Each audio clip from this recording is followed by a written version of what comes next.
2 Kings chapter 5 verse 1 to 27. Now Naaman, commander of the army of the king of Syria, was a great and honorable man in the eyes of his master, because by him the Lord had given victory to Syria.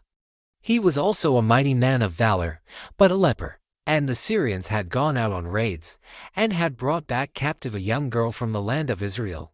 She waited on Naaman's wife. Then she said to her mistress, "If only my master were with the prophet who is in Samaria, for he would heal him of his leprosy." And Naaman went in and told his master, saying, "Thus and thus said the girl who is from the land of Israel." Then the king of Syria said, "Go now, and I will send a letter to the king of Israel." So he departed, and took with him 10 talents of silver, 6,000 shekels of gold, and 10 changes of clothing. Then he brought the letter to the king of Israel, which said, "Now be advised, when this letter comes to you, that I have sent Naaman my servant to you, that you may heal him of his leprosy." And it happened, when the king of Israel read the letter, that he tore his clothes and said, "Am I God, to kill and make alive, that this man sends a man to me to heal him of his leprosy? Therefore please consider, and see how he seeks a quarrel with me." So it was, when Elisha the man of God heard that the king of Israel had torn his clothes, that he sent to the king, saying, "Why have you torn your clothes?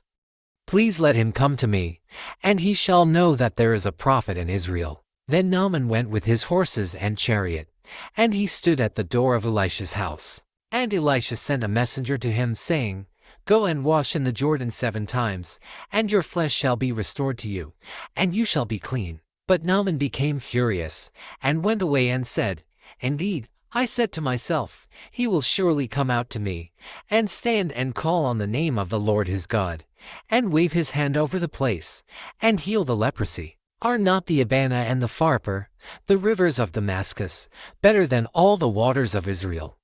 Could I not wash in them and be clean?" So he turned and went away in a rage. And his servants came near and spoke to him, and said, "My father, if the prophet had told you to do something great, would you not have done it? How much more then, when he says to you, 'Wash, and be clean'?" So he went down and dipped 7 times in the Jordan, according to the saying of the man of God. And his flesh was restored like the flesh of a little child, and he was clean. And he returned to the man of God, he and all his aides, and came and stood before him. And he said, "Indeed, now I know that there is no God in all the earth, except in Israel. Now therefore, please take a gift from your servant." But he said, "As the Lord lives, before whom I stand, I will receive nothing." And he urged him to take it, but he refused. So Naaman said, "Then, if not, please let your servant be given to mule loads of earth.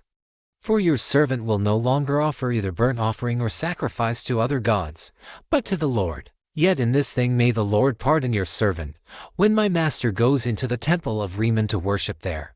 And he leans on my hand, and I bow down in the temple of Rimmon. When I bow down in the temple of Rimmon, may the Lord please pardon your servant in this thing." Then he said to him, "Go in peace." So he departed from him a short distance. But Gehazi, the servant of Elisha the man of God, said, "Look, my master has spared Naaman the Syrian, while not receiving from his hands what he brought. But as the Lord lives, I will run after him and take something from him." So Gehazi pursued Naaman. When Naaman saw him running after him, he got down from the chariot to meet him, and said, "Is all well?" And he said, "All is well. My master has sent me, saying, 'Indeed, just now 2 young men of the sons of the prophets have come to me from the mountains of Ephraim. Please give them a talent of silver and 2 changes of garments.'" So Naaman said, "Please, take 2 talents.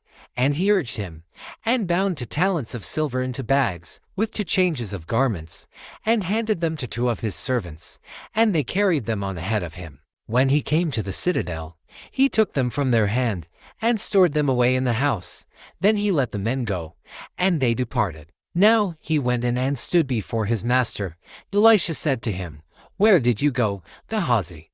And he said, "Your servant did not go anywhere." Then he said to him, "Did not my heart go with you when the man turned back from his chariot to meet you? Is it time to receive money and to receive clothing, olive groves and vineyards, sheep and oxen, male and female servants?" Therefore the leprosy of Naaman shall cling to you and your descendants forever. And he went out from his presence leprous, as white as snow.